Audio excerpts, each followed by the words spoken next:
A partir de agora, você ouve o podcast semanal Cooperadores da Verdade, com Rodrigo e Maria Carolina Raimann, apologética católica pela hermenêutica da continuidade.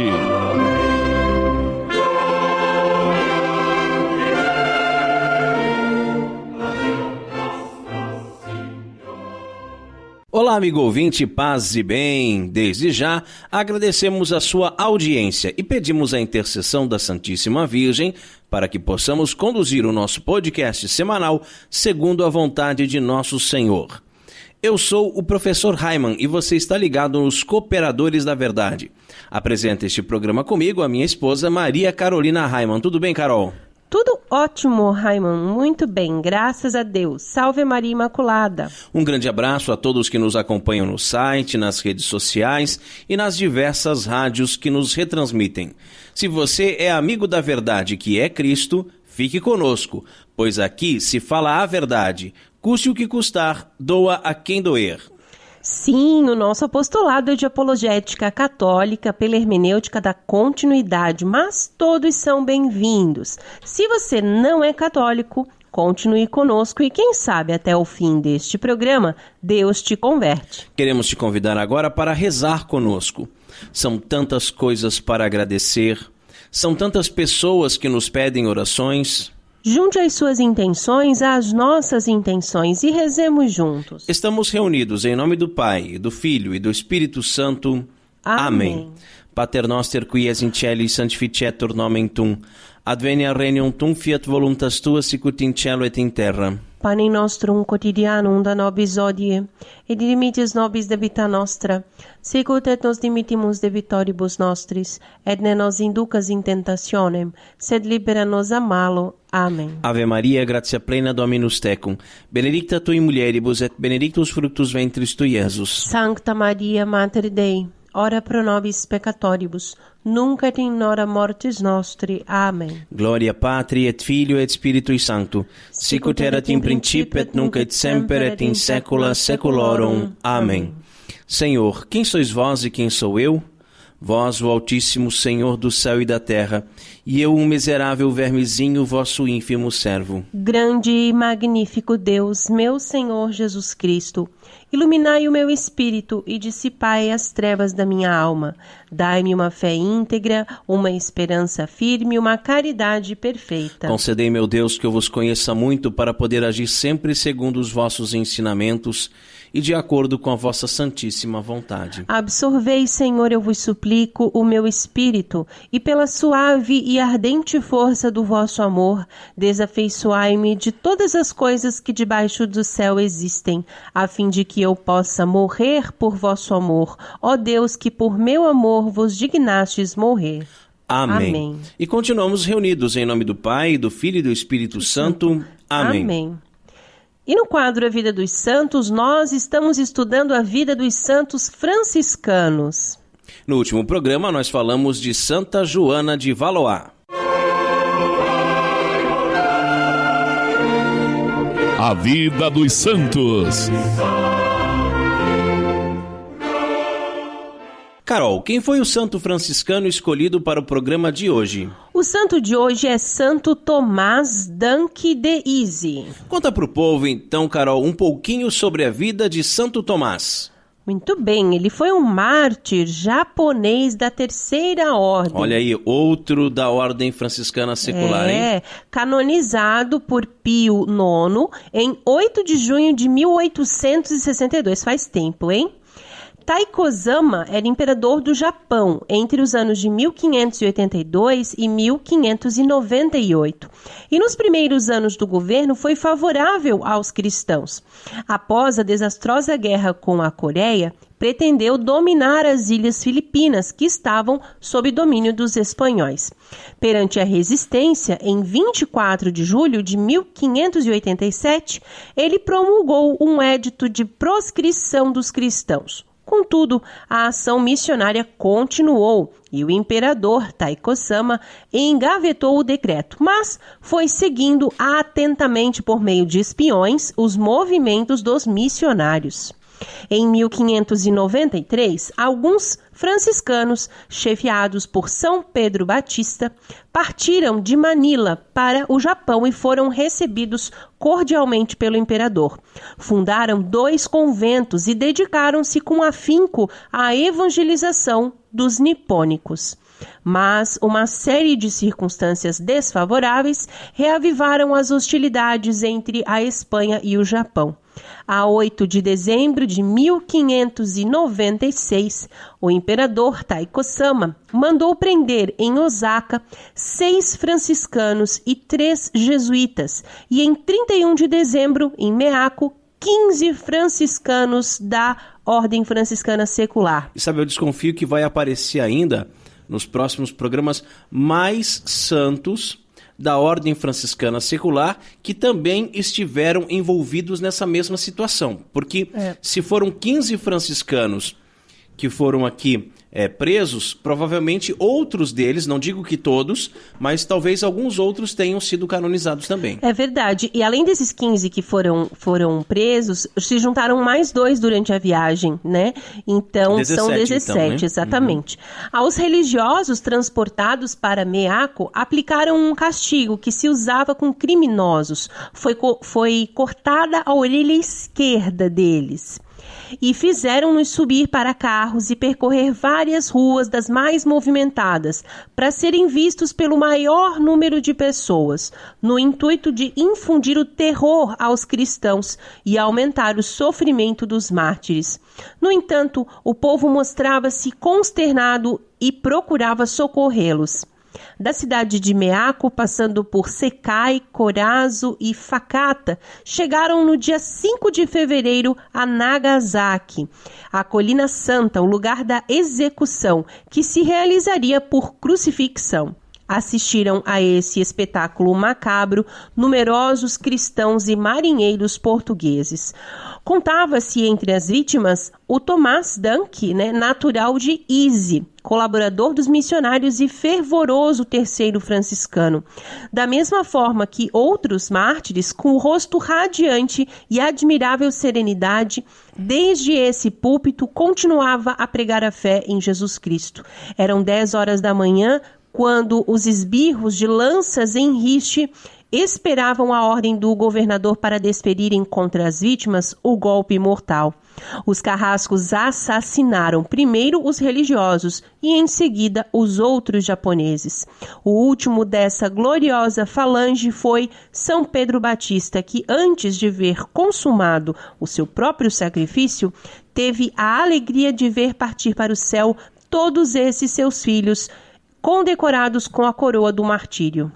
Santo Tomás Danke de Ise, rogai por nós. Quer conhecer melhor este apostolado? Acesse o nosso site cooperadoresdaverdade.com. Lá você encontra todos os podcasts desde a primeira temporada para ouvir gratuitamente. Além disso, tem vários textos de espiritualidade católica à sua inteira disposição. Uma belíssima via sacra e também diversas novenas para você ouvir e rezar junto conosco. No site você também encontra os links para as nossas redes sociais: Twitter, Instagram, SoundCloud, Facebook, YouTube e Spotify. O nosso site cooperadoresdaverdade.com é atualizado toda semana, gente. Então corre lá. Acesse o nosso site, assina também o feed para receber atualizações. Isso, aproveita e curta a nossa página no Facebook, se inscreva em nosso canal no YouTube, nos siga no Instagram e no Twitter. E o mais importante de tudo, não deixe de rezar por nós. Feller Contabilidade, do nosso amigo Diácono Vital. A Feller Contabilidade fica na rua Aldírio Garcia, número 479. Nesta você pode confiar. Atendimento de segunda a sexta-feira, das 8 ao meio-dia e das 13h30 às 17h30. Telefone 3346-2333. Feller Contabilidade @matrix.com.br. Em frente à Secretaria da Paróquia São Cristóvão de Itajaí, Santa Catarina. Feller Contabilidade, a sua empresa nas mãos certas.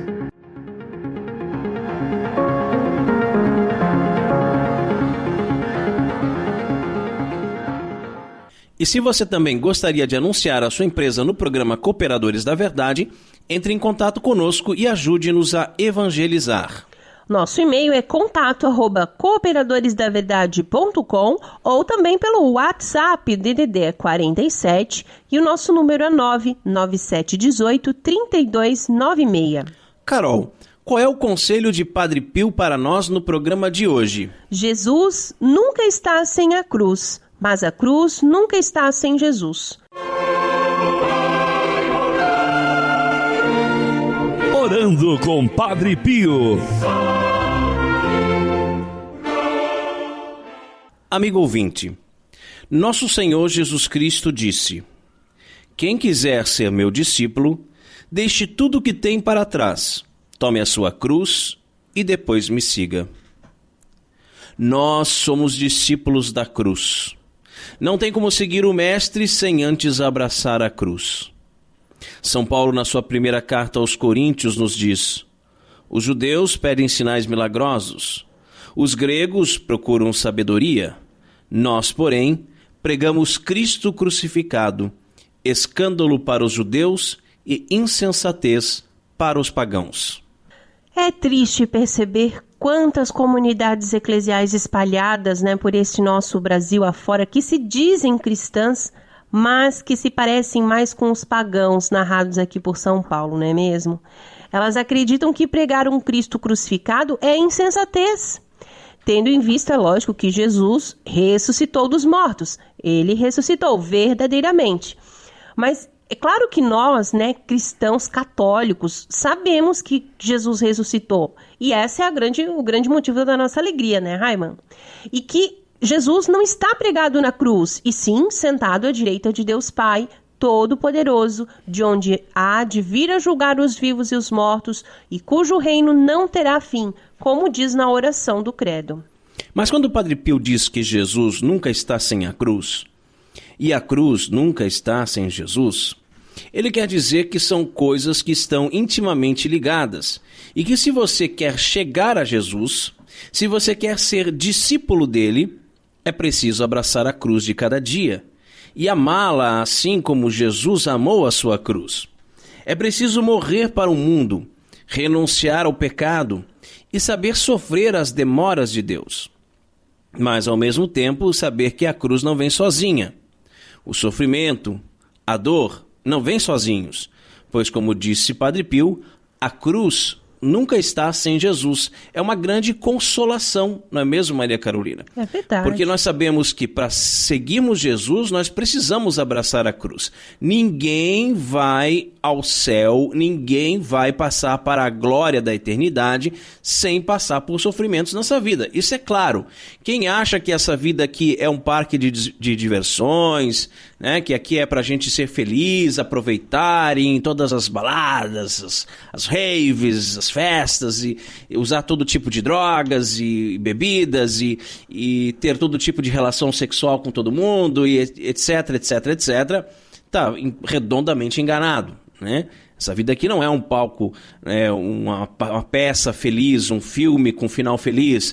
Esse mundo aqui nós temos tribulações, e Jesus disse isso, nessa vida tereis tribulações. Ele não prometeu paraíso a ninguém nessa terra, ele prometeu paraíso depois, Quando o bom ladrão na cruz diz: Mestre, lembra-te de mim quando estiveres no teu reino? Jesus responde: em verdade vos digo, ainda hoje estarás comigo no paraíso. Quer dizer, no paraíso você vai estar livre dessa cruz. No paraíso você vai estar livre desse sofrimento. Mas eu não vou estalar os meus dedos aqui para te libertar do sofrimento. Ah, mestre, lembra de mim. Aí Jesus estala os dedos e o ladrão sai da cruz e pronto, e vai viver feliz para sempre. Não.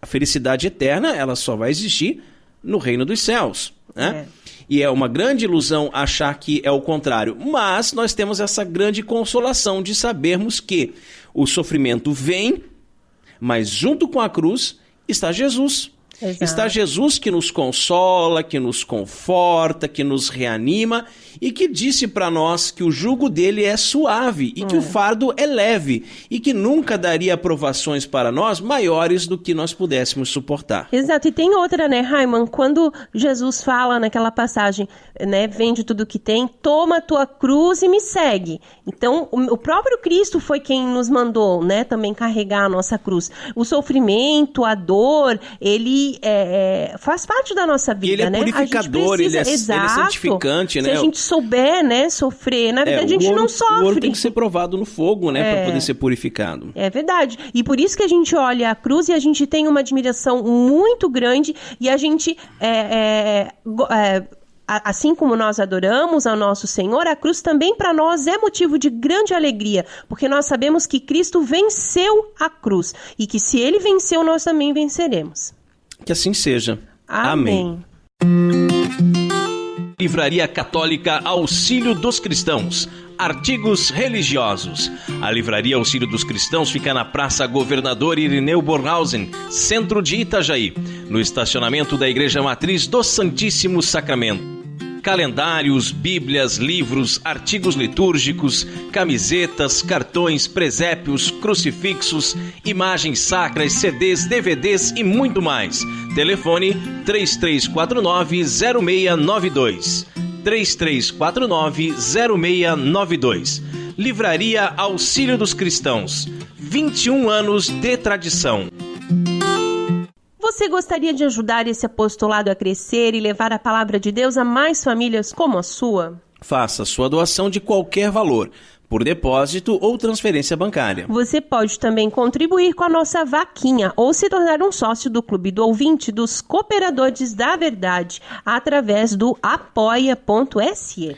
Todas essas informações você encontra em nosso site cooperadoresdaverdade.com. Não fique de fora dessa, seja um sócio evangelizador e ajude-nos com qualquer valor, por mais insignificante que possa parecer. E no quadro mais treteiro do nosso programa, hoje vamos falar sobre a transmissão da fé. A hora da treta. A formação do povo de Deus. Amigo ouvinte, os 11 primeiros capítulos do livro de Gênesis narram a origem do povo de Deus. Quando Deus escolhe Abraão e fala com ele, o faz de forma revolucionária, pois apresenta-se sem um nome e sem uma imagem. E isso foi uma grande novidade, pois tanto o nome quanto a imagem da divindade para os povos antigos eram utilizados para que eles não só se dirigissem aos deuses, mas também como uma forma de manipulá-los. Aquele povo havia tomado o barro com suas próprias mãos e moldado deuses à sua imagem e semelhança.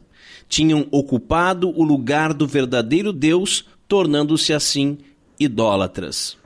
Então, Deus escolhe Abraão para pedagogicamente ensinar-lhe a diferença, fazendo-o romper com a idolatria. E Deus apresenta-se somente por meio da palavra.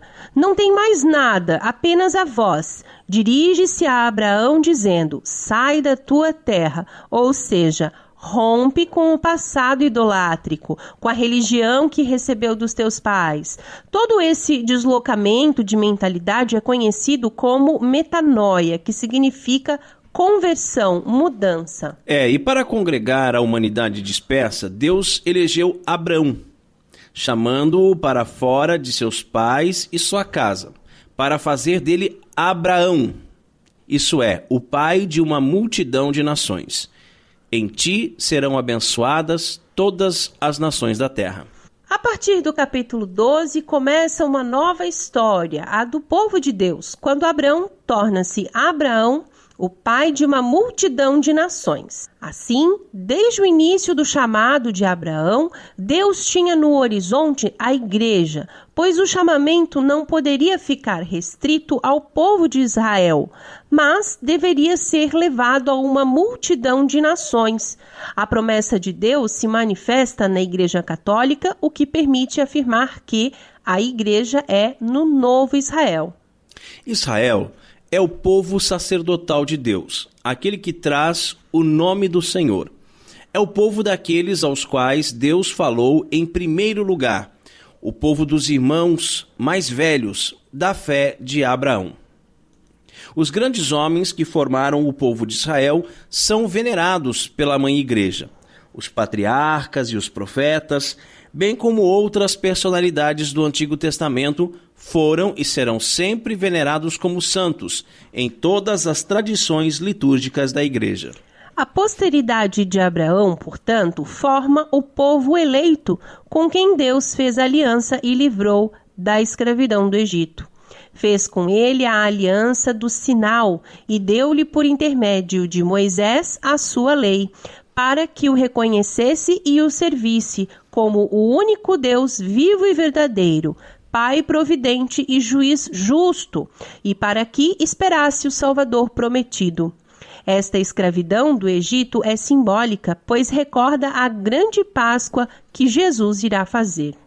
Existe uma unidade entre o povo de Deus atual e o povo de Deus daquela época, pois o que se celebra hoje é o cumprimento, a realização daquilo que no Antigo Testamento era apenas uma promessa. A Igreja sabe que ela é o novo Israel, e é por isso que o Catecismo traz de forma bastante clara o modo como se formou o povo de Deus. Por meio dos profetas, Deus forma seu povo na esperança da salvação, na expectativa de uma aliança nova e eterna, destinada a todos os homens e que será impressa nos corações. Os profetas anunciam uma redenção radical do povo de Deus, a purificação de todas as suas infidelidades, uma salvação que incluirá todas as nações. Serão, sobretudo, os pobres e os humildes do Senhor, os portadores desta esperança. As mulheres santas como Sara, Rebeca, Raquel, Miriam, Débora, Ana Judite e Esther mantiveram viva a esperança da salvação de Israel. Delas todas, a figura mais pura é a de Maria. A Constituição Dogmática Dei Verbum tem como tema central a revelação divina. De modo conciso, traz em seu terceiro parágrafo a história da salvação. A maneira pela qual Deus aplicou à humanidade a sua pedagogia salvífica. Deus, criando e conservando todas as coisas pelo Verbo, oferece aos homens um testemunho perene de si mesmo, na criação. E, além disso, decidindo abrir o caminho da salvação sobrenatural, manifestou-se a si mesmo desde o princípio aos nossos primeiros pais. Depois da sua queda, com a promessa de redenção, deu-lhes a esperança da salvação e cuidou continuamente do gênero humano, para dar a vida eterna a todos aqueles que, perseverando na prática das boas obras, procuram a salvação. No devido tempo, chamou Abraão para fazer dele pai de um grande povo, o povo que, depois dos patriarcas, ele instruiu por meio de Moisés e dos profetas, para que o reconhecessem como o único Deus vivo e verdadeiro, Pai providente e juiz justo, e para que esperassem o Salvador prometido, assim preparou Deus através dos tempos o caminho ao Evangelho. Então nós podemos perceber, né, Maria Carolina, aqui, a ideia de um dia Jesus Cristo, segunda pessoa da Santíssima Trindade, Deus eterno e todo-poderoso, com o Pai e com o Espírito Santo, vir a este mundo e se encarnar como um homem igual a nós em tudo exceto no pecado, isso é uma coisa que parece que está desde o princípio da criação, ou desde pelo menos da queda de Adão e Eva, né? Porque Deus vai chamar Abraão, vai preparar um povo para acolher esse seu filho. Né? A plenitude da revelação que vem sendo preparada durante todo o Antigo Testamento é Jesus Cristo. E a mesma Constituição Dei Verbum, que nós acabamos de ler um trechinho, afirma que todo o conteúdo íntimo da verdade comunicada por essa revelação a respeito de Deus e da salvação do homem se manifesta em nós em Cristo, que é ao mesmo tempo mediador e plenitude de toda a salvação. É isso mesmo. E nesta ideia, o Concílio Vaticano II apresenta uma das maiores contribuições teológicas e magisteriais para a compreensão da revelação. Normalmente, quando se fala de revelação, a imagem que se forma é a que Deus dá ao homem algo pronto, né? Algo definitivo. Se revela lá e pronto. Porém, não é assim que acontece não, né, Raiman? Primeiro porque Jesus, que é a plenitude da revelação, não deixou um catecismo, uma doutrina ou um livro. Pelo contrário, embora a doutrina escrita tenha uma enorme importância no cristianismo, no início tudo era transmitido de forma oral, por testemunhos e ações. O cristianismo não era, e continua não sendo, a religião de um livro, mas sim do encontro com a pessoa de Jesus Cristo. Quando Jesus Cristo é conhecido e amado, aí sim ele dá a ideia, a palavra, o dogma. A revelação, portanto, é um acontecimento. É o que diz o Papa Bento XVI no início da carta encíclica Deus Caritas Est. Ao início do ser cristão, não há uma decisão ética ou uma grande ideia, mas o encontro com um acontecimento, com uma pessoa que dá à vida um novo horizonte e dessa forma um rumo decisivo. Tudo está dito em Jesus Cristo. A revelação cristã não precisa ser aperfeiçoada, não. A plenitude da revelação está concentrada em sua divina pessoa. O catecismo é bem claro em dizer que Cristo, o Filho de Deus feito homem, é a palavra única, perfeita e insuperável do Pai. Nele o Pai disse tudo, e não haverá outra palavra senão esta. Apesar disso, surge na igreja uma heresia formulada por um abade franciscano chamado Joaquim de Fiore. Ele pregava que a história poderia ser dividida em 3 grandes fases, sendo que a primeira diria respeito ao Pai, a segunda ao Filho, e a atual seria a do Espírito Santo. Ora, o que ele pregava hereticamente é que a revelação divina teria sido superada em Jesus Cristo pelo Espírito Santo. Esse modo de pensar influenciou inúmeros pensadores ao longo do tempo, de Comte a Marx. Depois de ter falado em muitas ocasiões e de diversos modos nos profetas, ultimamente nesses dias Deus nos falou em seu Filho. Com efeito, ele enviou seu Filho, o Verbo eterno, que ilumina todos os homens, para que habitasse entre eles e lhes desse a conhecer os arcanos de Deus. Jesus Cristo, portanto, Verbo feito carne, enviado como homem aos homens, fala as palavras de Deus e consuma a obra salvífica que o Pai lhe confiou. Deus veio, revelou-se na pessoa de Jesus Cristo. Depois que Jesus subiu ao céu, mandou seu Espírito Santo aos apóstolos, que foram guiados a uma compreensão maior e melhor daquilo que Jesus veio trazer. A assistência do Espírito Santo aos apóstolos fixou o depósito da fé. Com a morte do último apóstolo, encerraram-se as novidades. Os dogmas que foram proclamados depois não se traduzem em novas revelações, são apenas afirmações de verdades que sempre estiveram lá no depósito da fé. Todavia, embora a revelação esteja terminada, não está explicitada por completo. Caberá à fé cristã captar gradualmente todo o seu alcance ao longo dos séculos. As revelações públicas são consideradas dogmas de fé e todo católico é obrigado a crer. Já as revelações privadas não obrigam o católico. Embora algumas tenham sido reconhecidas pela autoridade da Igreja, não pertencem ao depósito da fé. A função delas não é melhorar ou completar a revelação definitiva de Cristo, mas ajudar a viver dela com mais plenitude em determinada época da história. São exemplos as aparições de Maria Santíssima em Fátima, La Salette, Lourdes e tantas outras que tiveram os seus cultos reconhecidos pela Igreja.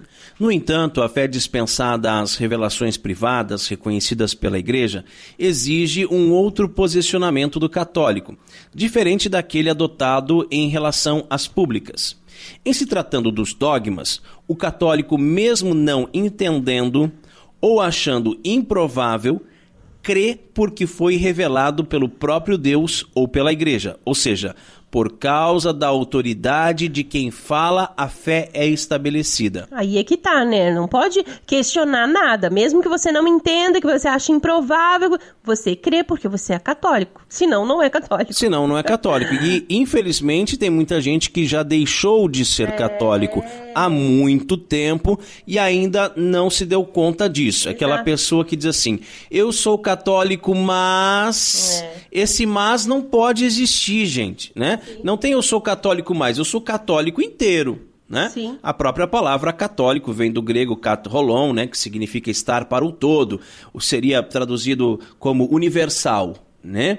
É a Igreja Universal, a verdadeira Igreja Universal, não a do Bispo Macedo, né? É a Igreja Católica. Então, quando você é católico, você está para o todo, você acredita em todo o depósito da fé, em tudo aquilo que ensina e prega a Santa Igreja Católica. Se você duvida de algum desses dogmas, se você não acredita em algum dos ensinamentos da Igreja, ou se você até acredita, mas você é contra...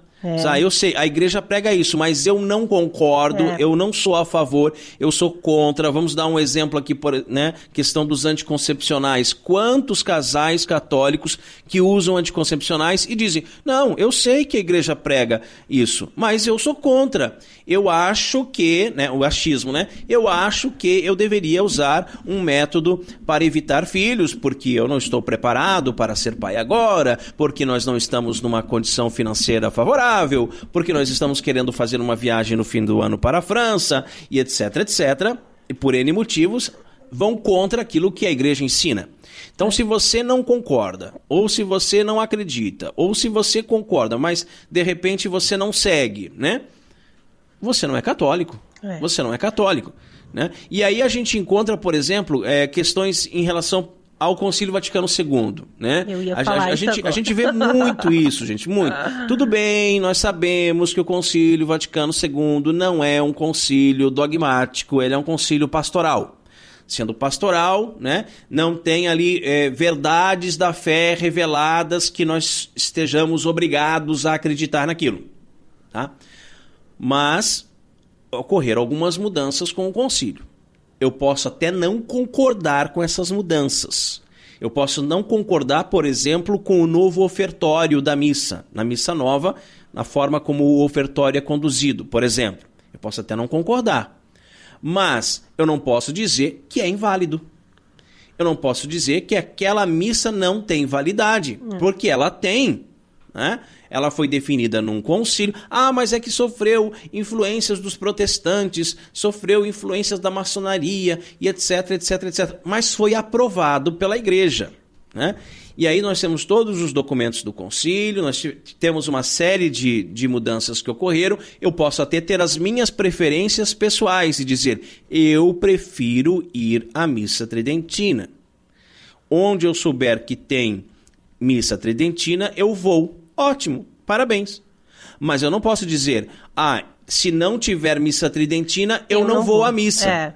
Porque a outra não é válida. Porque a outra é ilícita. Herética. E principalmente porque a gente sabe que existem muitos sacerdotes por aí que celebram bem a missa nova, que a gente diz, né? Então é muita pretensão de um ser humano chegar depois do concílio e dizer, olha, isso aí tá tudo errado, o concílio não presta, então é isso e pronto, e vamos ficar de costas para Roma, não estando em comunhão com a igreja e levando muitos fiéis a pecar, levando muitos fiéis ao erro. Então, meu irmãozinho, se você se identificou nessa nossa fala aqui, então você reveja as suas atitudes, né?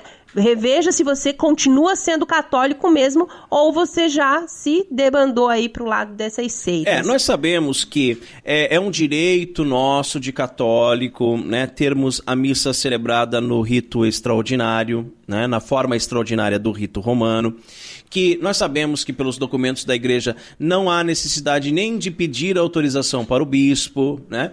Mas nós sabemos também que existem muitos bispos aí que batem o pé e que dizem que não, que na diocese deles eles não querem saber, e isso realmente é uma chaga.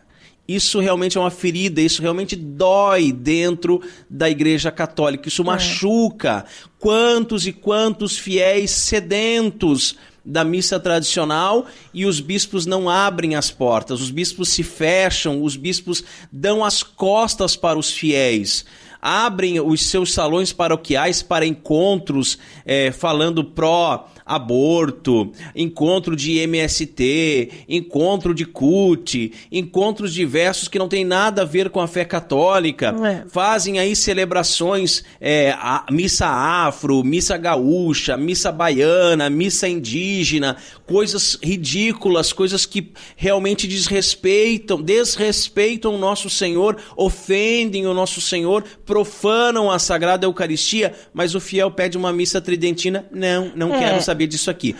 A gente sabe disso tudo, a gente compreende isso tudo, mas o problema, meu irmãozinho, é quando você deixa de ir à Igreja Católica para ir em algumas fraternidades por aí que não estão 100% em comunhão com a Igreja. Não venha com essa de que está em comunhão, porque se não está 100%, não é comunhão.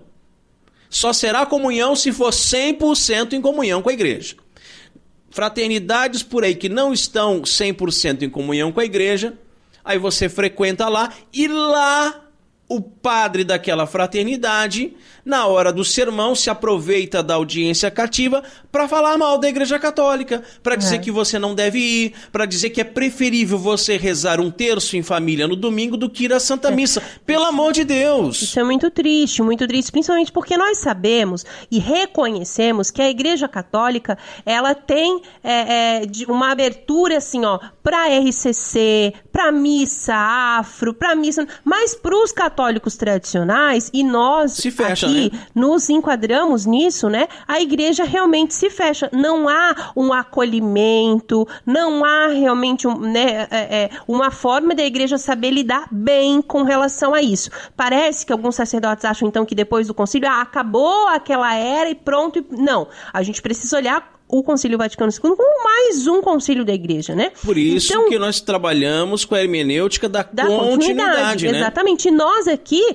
nós já falamos isso em outros podcasts também, nós somos de Itajaí, chegamos aí a Curitiba, mais de 200 quilômetros aqui para assistir uma missa tridentina, a gente vai a Florianópolis quando tem, a gente viaja, porque a gente gosta, a gente quer, mas nem por isso a gente deixa de ir à missa no domingo aqui na nossa paróquia. Por quê? Porque ir à missa ao domingo é preceito, e se a gente não for, a gente vai estar em pecado grave, e isso a gente não pode permitir. Não pode permitir, gente, não pode, porque não é uma questão de preferência, tá entendendo? Não é porque eu prefiro. Não, é dogma da igreja. A gente precisa acatar isso que a igreja nos revela. Precisa acatar justamente porque... Né? Senão a gente não é católico. Por causa da própria autoridade da igreja. A igreja falou, pronto, tá falado, né? Roma locuta, causa finita est. Não se discute, né? E aí, então, existem também as revelações que são privadas. Nós estamos falando aqui das revelações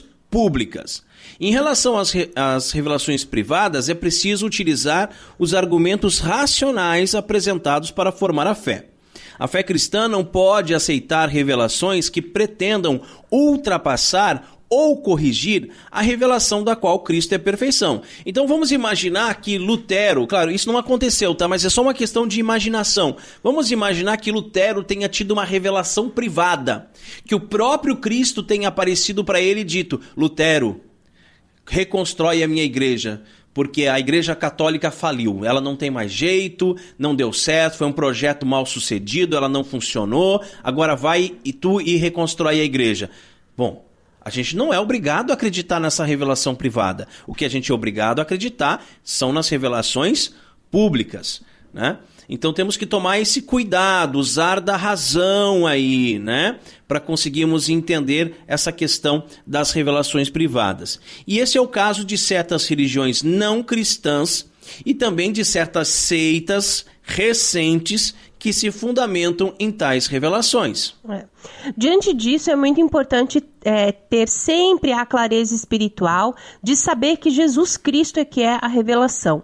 Né? Nós não podemos perder de vista o nosso ponto de partida, né? Como diz Santa Clara, né? Santa Clara de Assis já nos ensina. Então, qual que é o ponto de partida? É Jesus Cristo, né? Jesus Cristo é a revelação. Mas sabe, Maria Carolina, amarrando isso tudo que a gente estava falando, dessa questão de certas seitas que vêm surgindo por aí por causa de revelações privadas, e desses tradicionalistas que não aceitam o Concílio Vaticano II, aqui pertinho da gente, cidade vizinha, tem uma dita igreja, vou colocar muitas aspas aí, sim. Muitas aspas nessa tal igreja, que eles são sede-vacantistas, né? Eles não aceitam nenhum papa depois do Concílio Vaticano II, e um homem, um senhor ele já é avô, né? Casado, tem filhos, tem netos, tudo mais, viveu aí uma vida bem desregrada a vida toda, mas aí de repente ele teve revelações privadas que fizeram com que ele se autoproclamasse o Papa. Ele é o Papa Pedro II, né? O tal do senhor Bento aqui, né? Quem mora aqui na nossa região sabe muito bem de quem nós estamos falando. Isso está espalhado em vários lugares do país também. Né? Os ceifadores, no Nordeste, né? Exato. Então, a Igreja Católica Brasileira, né, do Brasil. Umas coisas nesse sentido. Doida. Mas, enfim, que diz que ele é o Papa, porque ele recebeu uma revelação nisso. E aí ele escreve um livro lá, grande, com capítulos e versículos, e durante a missa deles, né, vou colocar várias aspas aqui na missa. É que ninguém viu ele fazendo aspa aí. Na missa deles, entre muitas aspas, além da leitura do Evangelho, tem a leitura da revelação do Pedro II. Gente, olha quanta loucura! Então, como disse a Maria Carolina agora, né, com a frase de Santa Clara, não perca de vista o seu ponto de partida. Cristo é o nosso ponto de partida e o nosso ponto de chegada. Ele é o início e o fim, o alfa e o ômega, o aleph e o tal, né? O princípio e o fim de todas as coisas. É o centro da nossa vida. Como é que você vai deixar de participar da Santa Missa, que é o encontro mais importante da sua vida, o encontro pessoal com Cristo na Eucaristia, porque na sua cidade não tem missa tridentina? Acorda pra vida, deixa de ser babaca, meu filho. Então é muito importante, né, que a gente tenha essa clareza que o cristianismo não é, nem nunca foi, nunca vai ser a religião de um livro. Não é porque tem que andar que tem uns aí debaixo do braço, a Bíblia não é desodorante, né? A revelação... E é engraçado que os irmãozinhos, né, afastados aí das comunidades eclesiais protestantes dizem assim: você conhece a palavra? E quando eles falam a palavra, eles estão se referindo à Bíblia, né? A palavra eu conheço, a palavra é a palavra encarnada, é nosso Senhor Jesus Cristo. O que nós temos é a palavra escrita de Deus, né? Que é a Bíblia, mas o cristianismo não é a religião de um livro, não é biblismo, é cristianismo, que é o encontro com uma pessoa real, uma pessoa concreta, que é a pessoa de Jesus Cristo. Amigo ouvinte, Jesus, pessoa divina, é o centro e o cume de toda a revelação, que não é um livro, como nós já falamos. Não é uma doutrina, mas sim uma pessoa. Por isso o cristianismo não é, repetimos, eu sei que está chato ficar falando a mesma coisa, mas não é a religião de um livro. Não é como o islamismo com o Alcorão, né? Não é como o judaísmo e a Torá, mas se faz por meio do contato com a pessoa de Cristo. Se a revelação foi feita pela encarnação, a transmissão da revelação se dá pela continuidade do mistério da encarnação. Essa continuidade ao longo da história chama-se Igreja Católica, ou seja, a Igreja é o Deus que se faz carne, que agora vive ao longo da história. Jesus não foi alguém que viveu no passado, ele vive hoje. Não somente no céu junto de Deus, mas ao longo da história num corpo chamado igreja. Por isso não é possível você dizer que você opta por Jesus sem a igreja. Não há Jesus sem a igreja. O corpo que é a igreja é uma realidade santa, pura, imaculada, mas ao mesmo tempo marcada por membros pecadores. Então, a igreja não é pecadora, mas os membros da igreja têm pecados. Sendo assim, para que a verdade divina seja transmitida, é preciso identificar onde está a verdadeira vida da igreja. Por isso é muito importante esclarecermos aqui que a igreja é santa e santa. Devemos sempre corrigir os nossos irmãos que caem no erro de dizer que a igreja é santa e pecadora, viu? Ora, a igreja é o corpo de Cristo e não é nem nunca poderia ser pecadora. Com suma benignidade, Deus fez com que se conservasse inalterado para sempre e fosse transmitido a todas as gerações aquilo que ele revelara para a salvação de todos os povos. Por isso, o Cristo Senhor ordenou aos apóstolos que o evangelho fosse por eles pregado a todos os homens, como fonte de toda a verdade salvífica e de toda a disciplina moral, comunicando-lhes os dons divinos. Assim, para os católicos existe a garantia de que aquilo que Jesus deixou está sendo transmitido ao longo dos séculos. A verdadeira transmissão da revelação divina ocorre quando se está em sintonia com a Igreja de 2000 anos. A tradição apostólica, portanto, é uma realidade que precisa ser acreditada. Jesus, ao ordenar os apóstolos que pregassem o Evangelho, não abriu nenhum leque de possibilidades, mas foi enfático ao dizer que deveriam pregar tão somente aquilo que receberam. O depósito da fé, de cuja transmissão os apóstolos ficaram responsáveis pela ordem de Jesus Cristo, foi transmitido ao longo dos séculos por dois meios: a tradição, transmissão oral, e as Sagradas Escrituras. Esses dois meios de transmissão formam a chamada tradição apostólica. É importante perceber que a palavra tradição está sendo utilizada com dois sentidos diferentes. O primeiro, com T minúsculo, refere-se ao conteúdo oral que foi transmitido pelos apóstolos. O segundo, com T maiúsculo, engloba o primeiro sentido e agrega as Sagradas Escrituras para formar a tradição apostólica, que é o legado dos apóstolos para a igreja. E isto foi fielmente executado tanto pelos apóstolos, que na pregação oral, por exemplos e instituições, transmitiram aquelas coisas que receberam da boca, da convivência e das obras de Cristo, ou que aprenderam das sugestões do Espírito Santo, como também por aqueles apóstolos e varões apostólicos que, sob inspiração do mesmo Espírito Santo, puseram por escrito a mensagem da salvação. Jesus, quando transmitiu os seus ensinamentos, ele não deixou nada escrito, mas fez por meio de palavras e ações. O que ele deixou foi a sua igreja, o novo povo de Deus. Assim, o povo de Deus é a continuação de sua encarnação. É um organismo vivo que continua atuante ao longo dos séculos. Portanto, a transmissão da revelação divina, mesmo feita oralmente, é algo que está ligado com a vida da igreja. Não seria errado dizer que a transmissão da revelação divina faz com que o próprio DNA da igreja seja perpetuado e passado aí de geração em geração. Mas para que o evangelho sempre se conservasse íntegro e vivo na igreja, os apóstolos deixaram como sucessores os bispos, transmitindo a eles o seu próprio ofício de magistério. Portanto, esta sagrada tradição e a Sagrada Escritura de ambos os testamentos são como o espelho em que a igreja peregrinante contempla a Deus, de quem tudo recebe até ser conduzida a vê-lo face a face tal qual ele é. Existe uma sucessão apostólica, portanto, os bispos transmitem ao longo dos séculos tudo aquilo que receberam dos apóstolos. Por meio da tradição, a igreja, em sua doutrina, vida e culto, perpetua e transmite a todas as gerações aquilo que ela é, tudo o que crê. Assim, a comunicação que o Pai fez de si mesmo por seu Verbo no Espírito Santo permanece presente e atuante na igreja. O Deus que outrora falou mantém um permanente diálogo com a esposa de seu dileto Filho e o Espírito Santo, pela qual a voz viva do Evangelho ressoa na Igreja e, através dela, no mundo.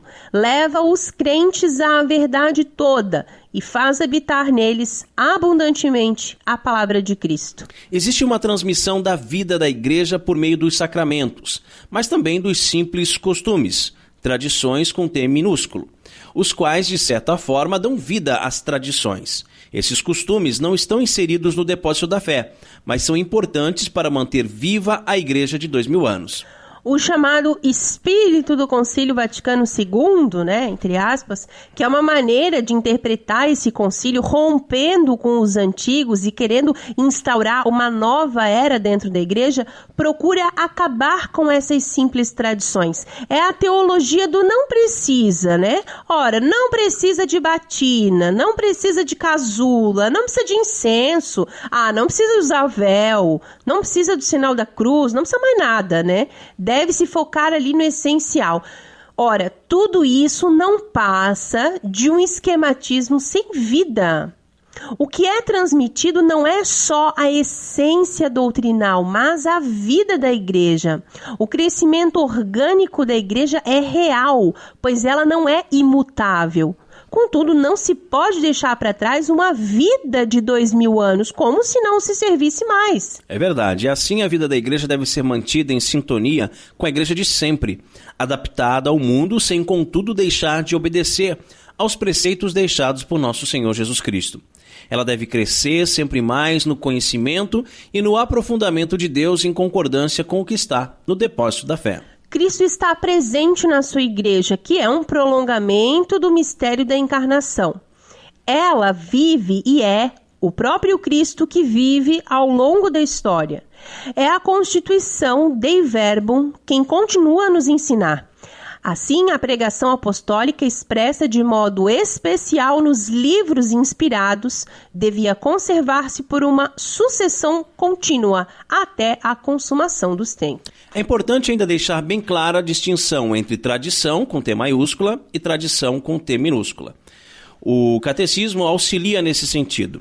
A tradição, com T maiúscula, da qual aqui falamos, é a que vem dos apóstolos e transmite o que estes receberam do ensinamento e do exemplo de Jesus e o que receberam por meio do Espírito Santo. Com efeito, a primeira geração de cristãos ainda não dispunha de um Novo Testamento escrito, e o próprio Novo Testamento atesta o processo da tradição viva. Dela é preciso distinguir, então, as tradições, daí com T minúsculo, teológicas, disciplinares, litúrgicas ou devocionais, surgidas ao longo do tempo nas igrejas locais. Constituem elas formas particulares, sob as quais a grande tradição, com T maiúsculo, recebe expressões adaptadas aos diversos lugares e às diversas épocas.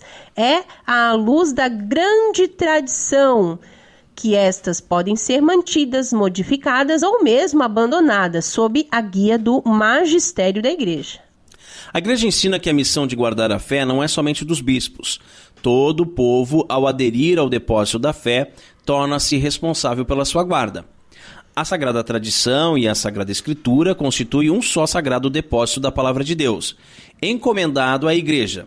Aderindo a este, todo o povo santo, unido aos seus pastores, persevera continuamente na doutrina dos apóstolos e na comunhão, na fração do pão e nas orações, de sorte que se verifica, da parte dos pontífices e dos fiéis, uma singular convergência no conservar, praticar e professar a fé transmitida. O magistério da igreja não exerce o papel de polícia na guarda da tradição. Apesar disso, é dele o atributo de interpretar autenticamente, com autoridade, a palavra de Deus. O ofício de interpretar autenticamente a palavra de Deus, escrita ou transmitida, foi confiado unicamente ao magistério vivo da igreja, cuja autoridade se exerce em nome de Jesus Cristo. Tal magistério não está acima da palavra de Deus, mas a seu serviço, não ensinando senão o que foi transmitido, no sentido de que, por mandato divino e com assistência do Espírito Santo, religiosamente a ausculta, santamente a aguarda e fielmente a expõe, aurindo desse único depósito da fé, tudo quanto propõe a fé como divinamente revelado. O magistério é formado pelos bispos do mundo inteiro, que estão em comunhão com Pedro, o bispo de Roma. A função de cada bispo é conservar a fé de Cristo, preservando e transmitindo o depósito da fé. E o crédito desse texto, que serviu aí de base para nossa reflexão, mais uma vez é do site padrepauloricardo.org. E chegamos à hora mais refrescante aqui do programa Cooperadores da Verdade. Porque beber não é pecado, gente. Catolicismo e cerveja. E a cerveja de hoje é uma Heart and Hair Blonde and Bitter King of Hearts.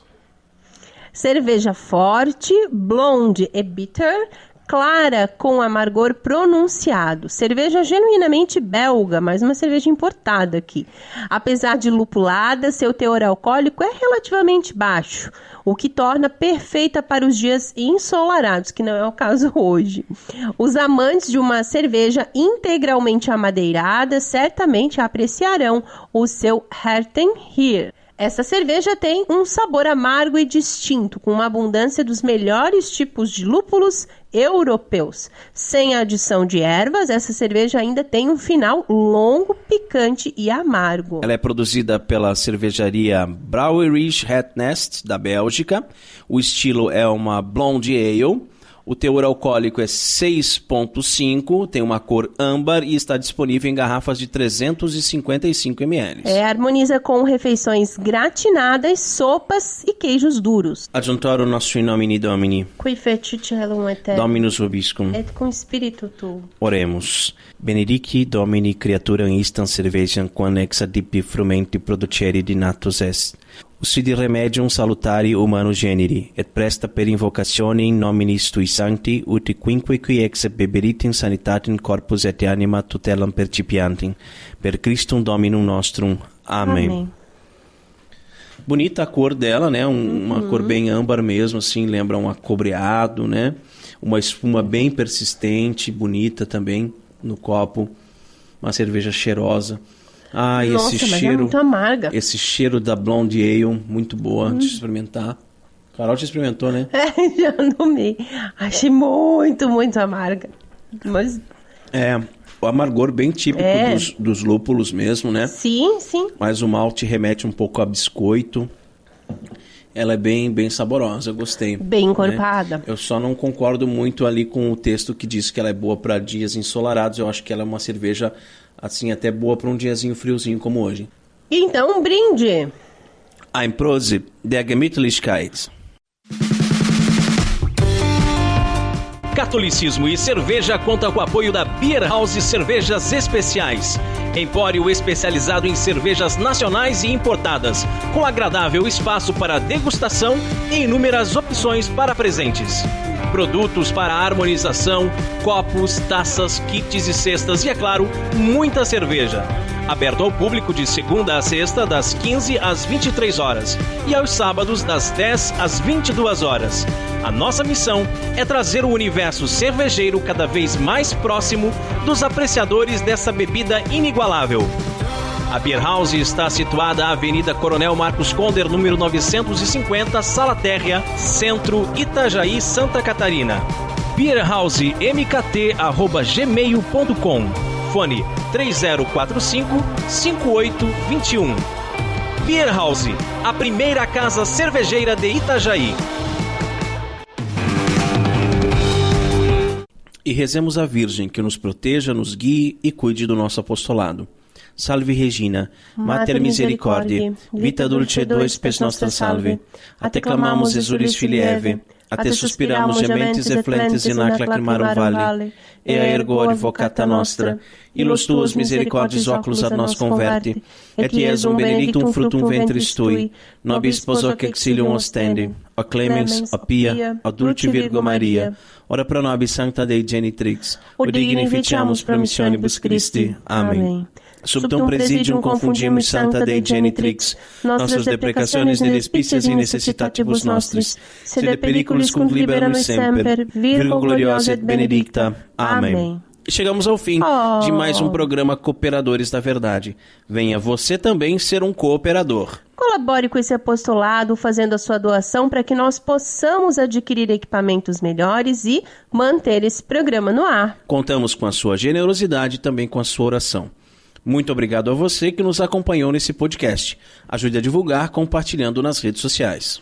Muito obrigada a você que nos acompanhou até agora, né? Você que está aí, acompanhou toda a treta desse programa. Muito bacana, obrigada. Desculpa se me passei um pouco, né? Eu gosto quando a gente grita assim, muito bom. Muito legal estar aqui cooperando com a verdade, junto com vocês, queridos irmãos. Obrigada, meu marido, meu amor, por mais este programa. Deus nos abençoe. Salve Maria. Obrigado, Carol, meu benzinho. Obrigado, queridos ouvintes. Rezem por nós. Deus abençoe a todos. Paz e bem.